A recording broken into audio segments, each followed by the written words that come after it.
In a restaurant, he was humiliated just for the color of his skin, without anyone realizing he was the new owner. When the truth came out, the events that followed shocked everyone. What happened next will surprise even the most seasoned readers. But let's start from the beginning. James Winston parked his black sedan in front of the modest building of the Golden Diner, a restaurant he had recently purchased. This place had been his dream since his teenage years, back when he helped his grandmother bake her famous pies. Today, he wanted to see the restaurant in action without revealing his identity. Upon entering the dining area, James noticed the outdated decor and a few customers seated at their tables. A young waitress with blonde hair and a tired expression approached him. Her name tag read, Mandy. "Sorry, no tables available," she said without even looking at him. James glanced around. 2 tables by the window were clearly unoccupied. "Are you sure you're fully booked?" he asked calmly. "I said there are no tables," she replied with a cold smirk. Sensing her unwillingness to engage, James took a seat at the counter. Mandy reluctantly approached and said curtly, "If you want, I can get you a coffee, but just so you know, our prices are high." Her words were loud enough to draw the attention of nearby patrons, who glanced at James with curiosity. He smiled faintly and replied, "Coffee, please. Black." When she brought his coffee, James could feel her gaze burning into his back, as if she was waiting for him to do something wrong. A few minutes later, a man in a business suit sat down at the counter. James noticed how Mandy's demeanor changed immediately. Her tone became polite, and her smile almost genuine. "What can I get you?" she asked, completely ignoring James as though he didn't exist. The man placed his order and then turned to James. "Pardon me, but it seems you're being served rather coldly," he remarked. "Just observing," James replied evenly. When the man left, James took out a notebook and began jotting down notes. Cold service, evident bias, tense atmosphere. Mandy noticed him writing and scowled. "Hope you're not planning to file a complaint," she sneered. Looking at her over the rim of his glasses, James calmly replied, "Just drawing conclusions." Her expression darkened, but she said nothing. James paid for his coffee, left a generous tip, and walked out, already planning his return. The next day, James returned to the Golden Diner, this time with his longtime friend and lawyer, Jeremy. They entered the restaurant at precisely noon when it was bustling with customers and took one of the empty tables by the window. Upon seeing them, Mandy rolled her eyes and approached their table with visible irritation. "You're here again? Hopefully you're ready to pay this time," she said sarcastically.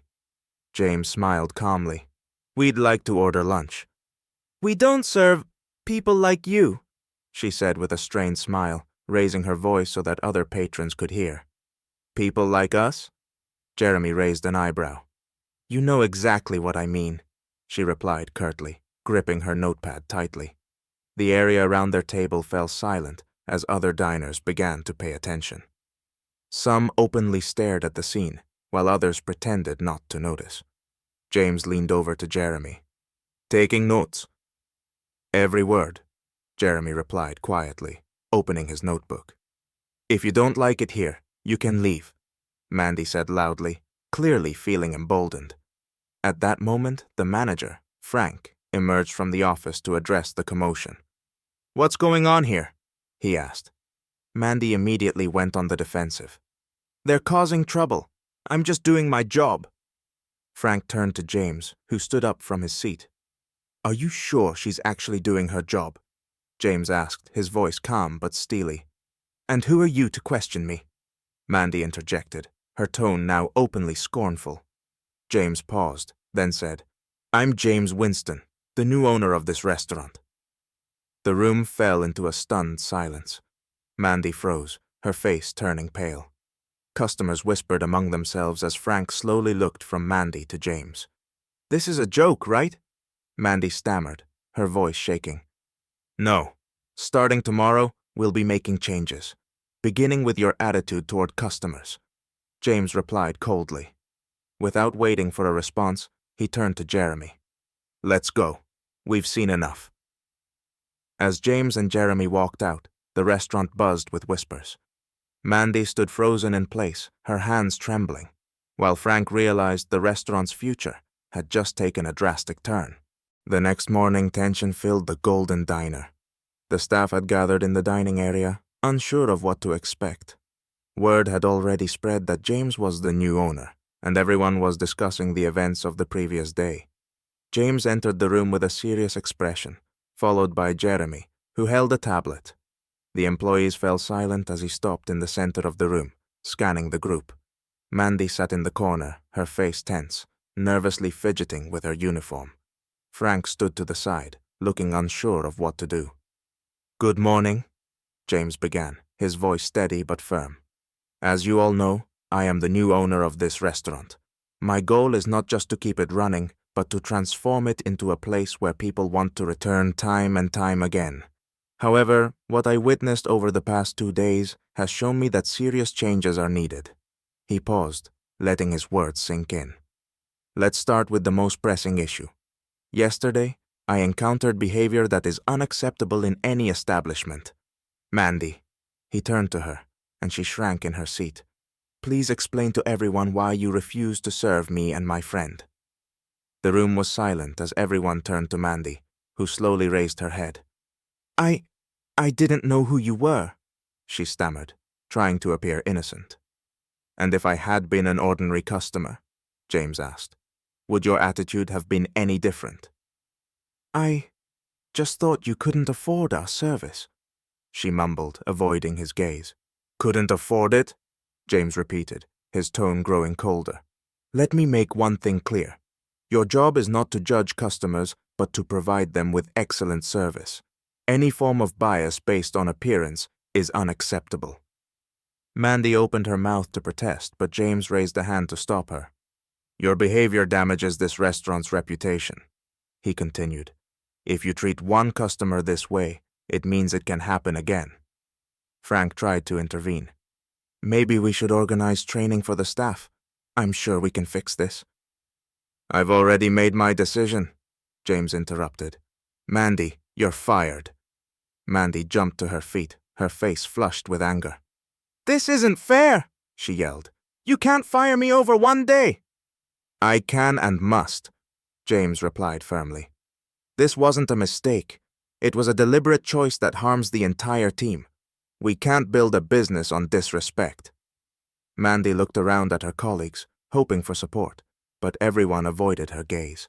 Realizing she was alone, she grabbed her bag and stormed out, slamming the door behind her.